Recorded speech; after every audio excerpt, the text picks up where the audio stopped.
저는 오늘 지금 여기서 행복한가요? 라는 주제를 정했습니다. 이 자리에 앉아 계신 분들을 포함해서 모든 살아있는 존재들은 행복하게 살고 싶어요. 그렇죠? 내가 행복하게 산다는 것은 모두에게 있어서 필수적인 화두입니다. 그렇다면 여러분들은 하루에 행복이라는 단어를 몇 번이나 말씀하시나요? 제가 이 본문을 준비하면서 부대장병 20명에게 물어봤어요. 이 질문을. 단 한 명도, 단 한 번도 없었습니다. 행복을 느끼기 어려운 사람들 중에 한 명이 군인들이라는 생각이 들었어요. 군대 안에서는 아무리 좋은 교육을 해도, 아무리 좋은 걸 가져다 줘도 좋다고 받아들이질 않아요.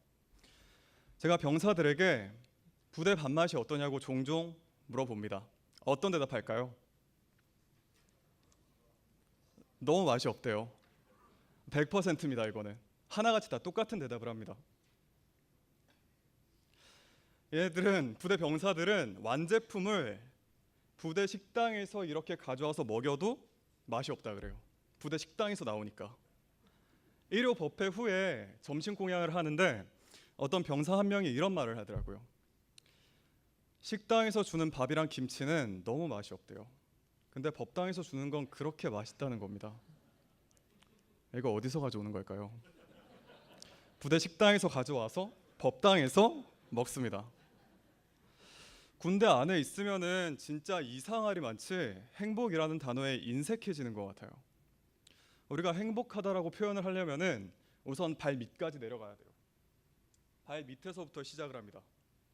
발 밑에서부터 한참을 이렇게 끌어올려 와야만 겨우 쓸 수 있는 단어인 것 같아요. 행복 불감증이라는 말이 있습니다. 행복 불감증이라는 말은 우리가 행복이라는 감정에 너무 둔해져서 내가 지금 행복한데도 이걸 행복으로 받아들이질 않는 겁니다. 행복이라는 건 진짜 단순한 거예요. 내가 얻는 것이 내가 잃는 것보다 많아지면은 우리는 행복을 느껴요. 그럼 행복하기 위해서 우리는 얼마나 잃고 살아야 되는 걸까요? 행복을 위한 아픔이 일시적으로 지속될 수는 있는데 이게 계속 이어지면은, 더 견디기 힘들어지면 어떻게 해야 되죠? 굉장히 가난한 사람이 한 명 있었어요. 이 사람은 내가 안정적으로 살려면은 대기업 입사뿐이라는 생각으로 전속력으로 달립니다. 피나는 노력과 운이 따라줬고 대기업에 최종 합격하게 돼요.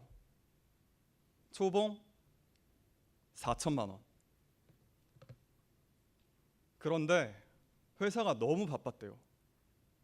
너무 심각하게 바빠서 내가 하고 싶은 일을 아무것도 못하고 지냈대요. 그렇게 시간이 흘러서 3개월이란 시간이 지나갑니다. 3개월 후엔 좀 나아질 줄 알았더니 어땠을까요? 똑같았어요. 3개월 동안 자기 하고 싶은 거 아무것도 못하고 계속 회사 일에만 매달렸대요. 이 사람은 이미 지금까지 전속력으로 달렸던 사람인데 회사 사람들은 더 빨리 달려야지라는 말만 계속 하더랍니다. 이 사람은 여기서 고민이 생겨요. 내가 행복하려면은 도대체 얼마나 긴 시간을 참고 살아야 되는 거야? 고민 끝에 3개월 만에 퇴직서를 내고 스스로 회사를 나옵니다. 그리고 만화가가 돼요. 주변 사람들은 이 사람한테 맹비난을 쏟아요. 배부른 소리 하고 있네. 그런데 정작 이 사람은 행복했다는 거예요. 만화가 김보통의 이야기입니다. 훗날 그는 이런 말을 해요. 남들한테 보여주는 삶을 살기 위해서 퇴사한 것이 아니었기 때문에 내 고통을 없애는 것이 최우선이었다. 내가 행복하기 위해서 얼마나 참고 살아야 되는 걸까요? 약 2600년 전에 어마어마하게 긴 시간을 참고 견디었던 사람이 있죠. 누군가요? 부처님입니다. 부처님은 12살에 처음으로 동네 한 바퀴를 돌 수가 있었어요. 동네 한 바퀴를 돌고 난 다음에 부모님한테 진로 희망서를 제출해요. 고타마 시다르타 12살, 마야 러브 카필라닷컴, 인도 카필라국 왕자입니다. 이 사람의 직업을 보면서 어떤 장래 희망을 말했을지 한번 보세요. 3지망이 뭐였을까요? 왕자예요. 출가였습니다. 그렇다면 2지망 뭐였을까요? 어지간하면 출가였습니다. 1지망 뭐였을까요? 제일 무서운 게 무조건이거든요. 무조건 출가였습니다. 아버지가 이걸 보고 미쳤구나 얘가. 너무 황당하고 어이가 없는 거예요. 그래서 이걸 쫙쫙 찢어버리죠. 근데 시다르타는 너무나 출가를 하고 싶었어요. 그런데 나만 바라보고 사는 우리 엄마랑 아빠, 그리고 신하들과 백성들, 내 소중한 사람들을 무시할 수는 없었어요. 그렇게 세월이 조금 지나고 출가에 대한 생각이 많이 무뎌집니다. 항상 술과 시녀들과 함께 밤을 지새웠어요.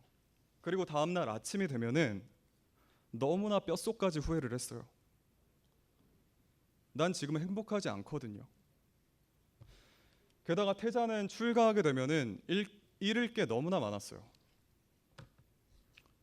나만 바라보는 엄마와 아빠, 그리고 사랑스러운 아내와 아들, 내 전용 스위트룸, 매일 먹던 너무 맛있는 음식들, 복권에 10번은 당첨됐을 듯하게 무한정 쌓여있는 돈들. 하지만 이 선택으로 얻게 될 행복은 이에 비할 바가 아니었어요. 그렇기 때문에 마침내 출가의 길을 떠납니다. 그리고 한 국가가 아닌 온 세계를 구제하는 부처가 돼요. 지금 우리에게도 이런 아픔이 있을 거예요.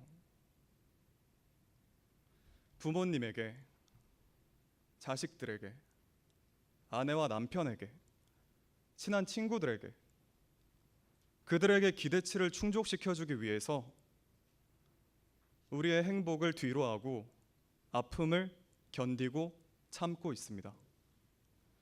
부처님의 출가 이야기는 주변인들의